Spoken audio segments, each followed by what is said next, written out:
It's so spooky here because I'm the only one here. Okay, welcome to BAETalks podcast. This is Shaquana Shotwell. I'm your host. This is where we help people break toxic cycles, heal childhood trauma, and build healthy relationships. Today, I have Carla Joseph with me. Carla, introduce yourself. Thank you, Shaquana. Thank you so much for having me. Can everybody hear me? I want to make sure I'm okay.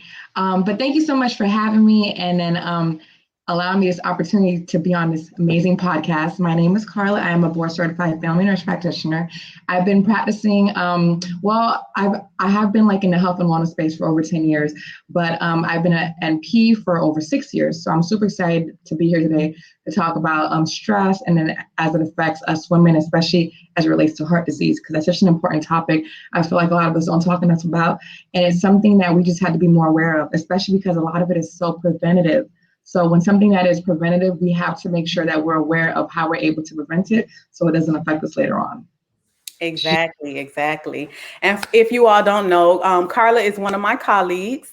We met through work. Carla has a lot of exciting things going on. I will let Carla explain all of those things to you guys, but I really just want to jump right into it. We only have limited time.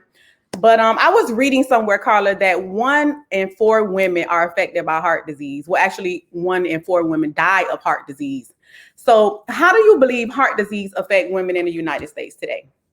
Absolutely. And you're absolutely right about that. So the statistics are alarming. 1 in 4 women are being affected by heart disease, which is crazy because as I said before, a lot of it is so preventative.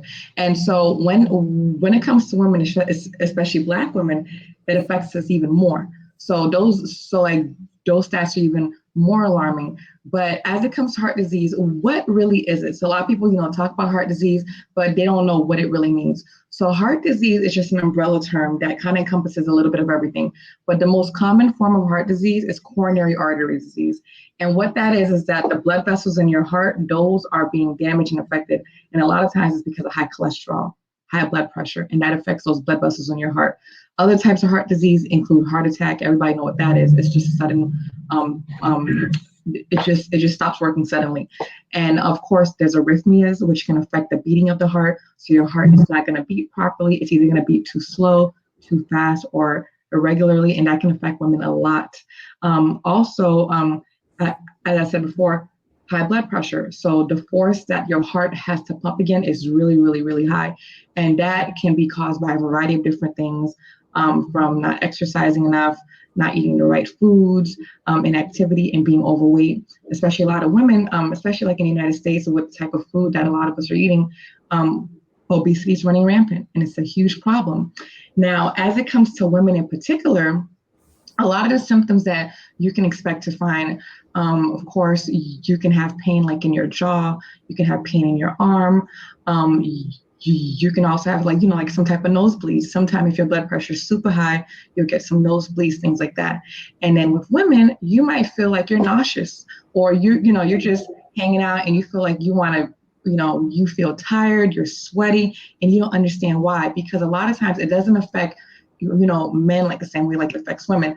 And so when it comes to women, we have to realize that our ways of seeing those symptoms are not always going to be textbook like. So you might just be hanging out and all of a sudden you feel like you're super nauseous.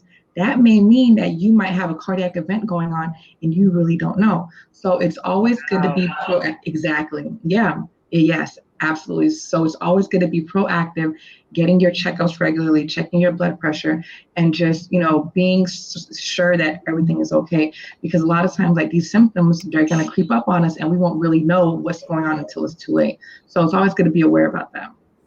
So listen, Carla, I'm so glad that you said the symptoms because pain in your jaw, that's something, listen, you'll think you have a toothache. And That's most of true. us, we already don't like going to the doctor. So Sure. any little thing that we could find and try to push it off as something, we always try to minimize things. Yes. So if your jaw hurt, you're gonna be like, oh, maybe I have a toothache. Even if you're nauseous, those are not signs or symptoms that I would tie into heart disease. So I'm glad you mentioned that because I know that that's something also that I read about, that these symptoms are so mild that most people mistake them for other things. And then by the time they actually do discover that it's heart disease, their heart is already in distress. And then Yes. that's how they end up having a heart attack.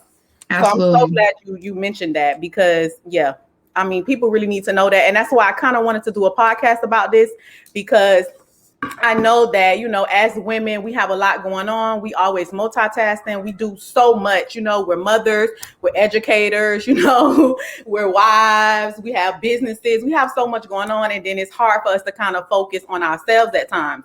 But we have to take care of our health. That's really important. Absolutely. Absolutely. And like you said, we're so many things to so many people. We're wives and sisters and mothers and daughters. And a lot of times we forget about us. What about us? And so that's why it's so important to go get your physicals. It's so important to keep up with your health. And it's so important to put you first, because I've had some women tell me, well, I don't have time to exercise. What do you mean? That's like saying you don't have time to breathe. You have to make it a priority. You have to. It's not like I don't have time to. This will affect you. You have to make time for it. So when I hear people say that, well, if you don't have time to eat healthy, yes, you do, because you want to live. Your life is more important than anything else. And because of that, you will have to make time for it. So I just think it's so important that we just really start to put ourselves first and love ourselves. And that's part of self-love. Taking care of yourself, treating your body right. That's all part of self-love. That's all part of treating ourselves to the highest.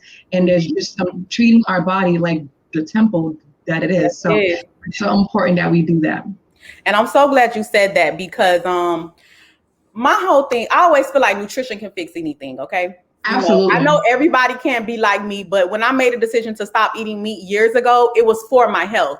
I was experiencing so many different health issues, and I probably mentioned this story to you before. I was having heart palpitations, hand tremors, shortness of breath. Sometimes I could barely breathe. They didn't know what was going on with me. They were doing all type of testing. They thought I had lupus. And me, we always like to Google stuff. So I did a little Google research, and I was reading about vegans and people that stopped eating meat and how their health truly got better.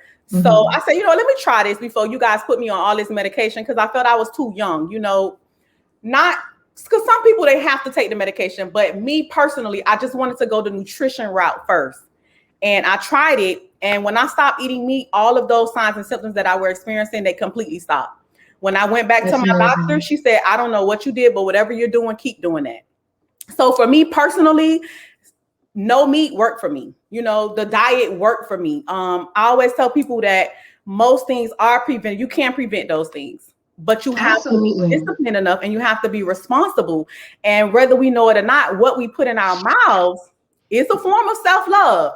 Now, a lot of people may not agree with me with that, because people feel like they want to eat what they want to eat. They want to do what they want to do. But it's the same thing with drugs, recreational drugs, how we live our lifestyles. All of that plays a role in our health and our mental health as well. So I just seen it as a form of self-love. That's something that I do for myself, because I love myself enough that I didn't want my body to decline at such an early age. I was 28. I'm like, hold on, wait. 28, you guys want to put me on blood pressure pills, beta blockers? I'm like, we're not doing that. Yeah. But that was a conscious decision that I made for myself. So I just try to educate as many women as I can about the nutrition route. Let's start that route first before we jump into medication, because that's the first thing that most people, because it's easier. And then that doesn't require any discipline. Discipline is really, really big, especially when it comes to nutrition. And my belief is, if you can't control what you put in your mouth, you can't control anything else in your life. That's my belief. I think it's. And I agree 100%. I agree. Yes, that's all part of self-love. Being that type of, just having enough type of discipline to love yourself enough to say that you're not going to do something. And then I absolutely agree with you. A plant-based lifestyle can heal so many things. Mm-hmm. So many things. And then that's not mainstream, and like you said, that's not what a lot of people want to hear, but it is true. Yeah, it is absolutely 100% true. And then I am a nurse practitioner. I've gone through school. I've seen but it's just, there's nothing that can replace what true food can do for you. Because all these medications they're gonna have a whole nother set of symptoms. Then you need more medication to help with the symptoms of the first set of medications. When you're eating healthy, you're eating right. That's the highest form of self-love. And then, like I read a quote, is that the food you eat can either be the slowest form of poison or the best form of healing for you. So choose wisely. It's so true. It's so true. I agree. You can be slowly killing yourself over time because what you're eating is not in harmony with your body. It's not, because our bodies have this innate ability to heal itself and this innate ability to really do what it's supposed to do. But if you're not fueling it with the proper nutrition, hello. Listen. And then that comes back to heart disease, because like I said, a lot of it is preventative. You know, a lot of it is lifestyle. A lot of it is are you exercising? Like, are you have enough water, the food you eat? Like, so many things, stress management. There's so many things that can affect heart disease that in some ways we can help to mitigate. Yeah. And then another quote I love, because I've had patients before tell me, well, it runs in my family. It's the genetics. It runs in my family. Okay. And that is true. That does play a role. But I like to tell them, genetics will load the gun, but your lifestyle pulls the trigger. Yep. I'm glad you said that. That's true. That's true, because your lifestyle will amplify it and kickstart it and make you way sicker than any type of genes will ever make you. So even if you feel like it's in your genetic, blood and, like it's in your makeup, okay, and that does make a difference, family history. But a lot of times we let that be an excuse for us to eat any kind of way, for us to live any kind of way, because they say, well, you know what, like it's in my family anyway. My uncle had it, my dad had it, my mom had it. No, it doesn't have that. It can stop with you. This is where it runs out. If you say it runs in your family, well, this is where it has to run out. It has to go left. So I just think a lot of it comes with ownership, though, like you said, having ownership and discipline. Enough ownership and discipline and love for ourselves to be able to say, you know what, I'm not going to eat that. I'm not going to do that. I am going to wake up and go to the gym. I am going to, exercise. I am going to get out into the sunlight. Even going out into the sunlight, nature, reconnecting with nature, that makes such a big difference. A lot of us work, like in these, indoors. We don't get enough, sunlight. We're not exposed to nature. All of that is all part of healing. It's all part of healing. It really is. It's all part of natural healing. So yeah, absolutely. It is. I completely agree. And something else I want to add too about the genetics and the generational thing. Also too, we have to understand when we say that it runs in my family, what else runs in your family is how you cook your food and the foods that you eat. So a lot of times it's not so much the genetics because your dad have it, because my dad has high blood pressure, but I don't, because I eat differently than him. So a lot of times we end up getting those same, heart conditions and those medical conditions as our parents, because we eat the same foods as them and we cook it the same way as for the seasonings and everything. So a lot of it still comes back to you. I'm really big on self-awareness. This is something that this podcast is all about, self-awareness, and just helping people understand that a lot of things in your life can be changed just by the decisions that you make every day. Every day you have choices. And depending on the choices that you make, it determines your results. And we can't blame nobody else, because especially when you're an adult, you can choose to make certain choices. So when it comes to how you cook your food and what seasonings you use and how much food you eat, because that plays a role too. All of that is a daily decision that you make on your own. So that's something that could be preventative. So what are some other things that women can do to prevent heart disease and stress? Absolutely. Heart disease and stress is tied in. I mean, it's just such a huge link to it. So when it comes to stress management, I mean, there's just so many things that we can do to help with stress. But I think one of the very, very top thing that you can do is exercise. Because not only is it going to help you physically, it's also going to help you emotionally, mentally as well. When you exercise, studies have shown endorphins are released, your body naturally goes into a calm state. It just helps you so much. So going out for a walk, not only are you getting out in the sunlight, you're getting out into nature, but you're also helping to exercise like that heart muscle, which is so important. And then that in turn can lower your stress levels, lower your stress hormones, and that's super, super important. Something else that people can do, especially if you have like anxiety, things like that, if you're having trouble sleeping, CBD oil. And then, as you probably mentioned before, I am the owner of our premium CBD oil, Zula Essentials. This stuff is amazing. Premium lab tested CBD oil that can really help with stress and anxiety and really help you sleep well. This is all natural. It comes from the hemp plant. You put a couple drops of this under your tongue to help it absorb, and it can really help you to sleep and have probably the best sleep like you've ever had. And then also help you with stress. So like if you're dealing with anxiety, a lot of people take this if they have like PTSD, post-traumatic stress disorder, if they have anxiety, if they're having panic attacks even. And so it can really, really help to lower your stress that way. Something else that I feel like a lot of people don't do, but I think that this helps tremendously, is aromatherapy. Yes. Yes. Scents have an amazing ability to heal us. Lavender, like just like scents to help you like in the shower or in your home, lighting candles. That has an amazing ability to calm you. No matter what kind of mood you're in, if you have some, like aromatherapy around you in the form of shower gels or candles or bath salts, all of those things, like that's not just, something that's in your head. Like evidence has shown that can really help to lower your stress levels. And by lowering your stress levels, you're then that is going to put down your risk of having heart disease. So that's really, really important. Something else that I feel like, and I think you kind of touched on this too, but one of the biggest ways to manage stress and one of the best ways of self-love is saying no. A lot of us take on so many things, especially when we don't want to. We are so many things to so many people. A lot of times saying no is probably the best thing for you to avoid unnecessary stress, overextending yourself, taking on too much responsibility. And a lot of times you do it because you feel guilty. You do it because you feel like you have to say yes. Always being that yes person will get you nowhere, especially when it comes to your stress levels, because you need to mitigate that stress in order to put down your risk of heart disease, to decrease that risk. So saying no is probably like your best friend. And I say that a lot because I've been on other podcasts too, and they always ask me about stress levels and stress reduction. Say no. And I've had to learn it. I really had to, because for so long, so many of us are used to being that go-to person. Well, being that go-to person can lead you to having lots of stress. And that can then, lead to heart disease and lead to anxiety, it's like a cascading effect. So many things lead from that. So saying no and learning how to manage your time and learning how to just put yourself in a safe space so you don't overextend yourself, I think is so important.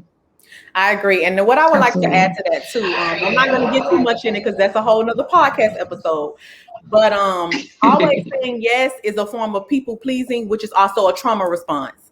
So it's way deeper than what people think. Yes. I used to be that yes person, always saying yes and always, offering my time and just overwhelming myself, stretching myself too thin.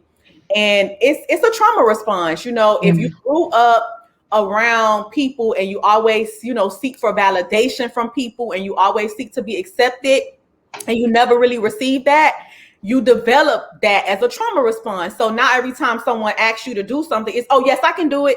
Oh, you need me to help you? Okay, I can help you. Okay. Not really realizing that you helping everybody else is really, you're doing yourself a disservice. You're not helping yourself.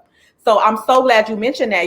We have to learn how to say no. We have to set those boundaries. I'm really big on boundaries. You can call me the boundaries now because nope, I can't do it. Nope, I don't have the time. Nope.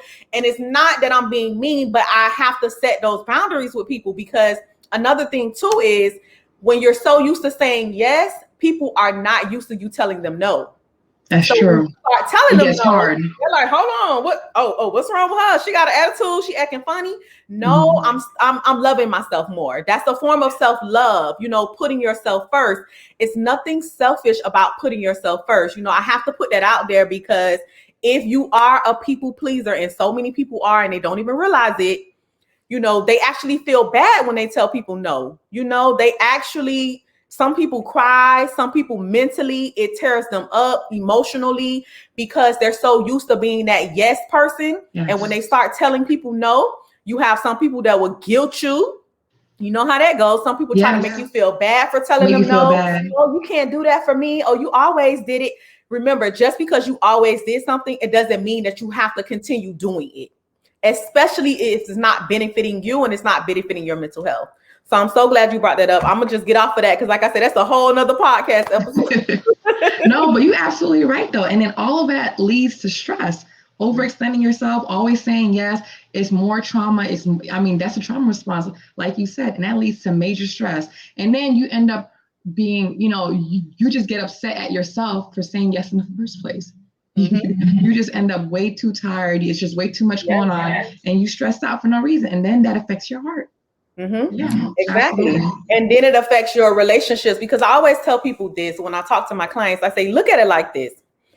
Yeah, they're mad at you now, but those people that you continue to tell yes and you put before yourself, in the end, you'll end up resenting those people. And I know you've seen it before. Years and time go by, people sacrifice their life, their time. Oh, I didn't start school because I was trying to help this person. I didn't begin my journey because I was trying to help them begin their journey. I didn't do my business because I was helping her with her business. And then guess what? Now that they're living their lives and you don't have nothing started, now you resent those people. Now you're mad at them, and you can't be mad at them. You have to be mad at yourself, because you made those decisions and you chose to put those people before yourself.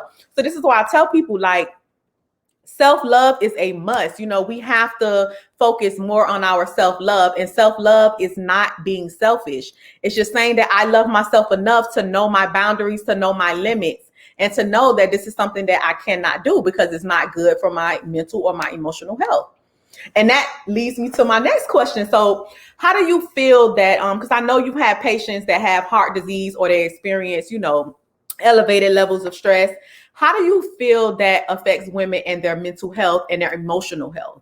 Absolutely. That's a great question. So, well, first of all, anytime you get like a new diagnosis, like heart disease, coronary heart disease, arrhythmia, anytime you get any type of that, you are going to be stressed out. Any new diagnosis is automatically going to, lead to anxiety, lead to even depression even. So a lot of times when women, start with the heart disease, or they get that news, it leads to other issues like, anxiety and depression. So I think it's really important to understand that correlation. And then a lot of times too, when we're taking medications for like emotional or any type of anxiety and depression, that too can lead to heart disease, because a lot of times antidepressants can lead to weight gain, insulin resistance. They can lead to so many things that then lead you to have heart disease. So that's a correlation that a lot of us don't realize, because having, any type of emotional or mental problems can really lead you to, having to take all types of medication to fix the issues that cause that were initially caused from those initial set of medications. So really it's like a cascading effect, and it's kind of like what came first, the chicken or the egg type thing, because one medication can then cause other issues. And then now you find yourself, you have anxiety, you have depression, and now that leads to, and then sometimes, a lot of times, people that are going through these emotional mental issues, their coping abilities are not great. So, they lead to smoking, drinking, they don't get up and exercise. One of the first things that people will realize when they start to feel depressed, they don't feel like exercising anymore. They don't feel like going to the gym. They stay at home, they eat, they're on the couch, and that can then lead to heart disease. So really, it's a really intertwined relationship as it comes to that. Yeah, I will say, I know for me, I'm getting a little feedback, but I know for me, when I was going through my whole health ordeal, that's why I made the change to stop eating meat and do the nutritional thing, because it was making me very depressed. I would cry at night, and you know how it is, you have to keep taking these different tests. One day they're telling you, oh, we think it's an autoimmune disease. Then you go back and they're like, oh, we think it's something with your heart.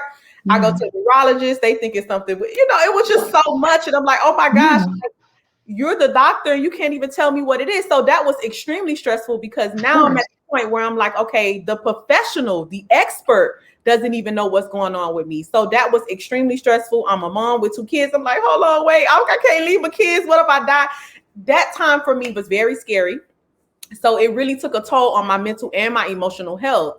So this is why I wanted to do this podcast and kind of tie it in together, because, sometimes when we think about our mental health, we just think about, our experiences with other people and things of that sort. But it's all tied in together, because the moment you get bad news about your health, you know, it automatically affects your mental and your emotional health. Because now it's going to add a layer of stress. Now you're thinking about, okay, well, oh my gosh, like what's going to happen to me? Because that's normally the next question. I'm pretty sure. Absolutely. You're uncertain. Hey, you know, we discovered it's the fear of the uncertainty. Yeah. The next question is, okay, well, can I live with this? Am I going to die? Do I have to take medication? So, you know, that anxiety instantly goes off. Now you're on high alert. You know, now you're more concerned.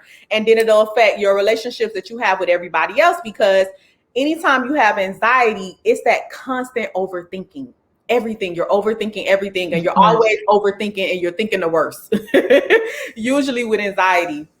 But you know, we're getting short on time, and I want to make sure that you're able to let everyone know everything that you do.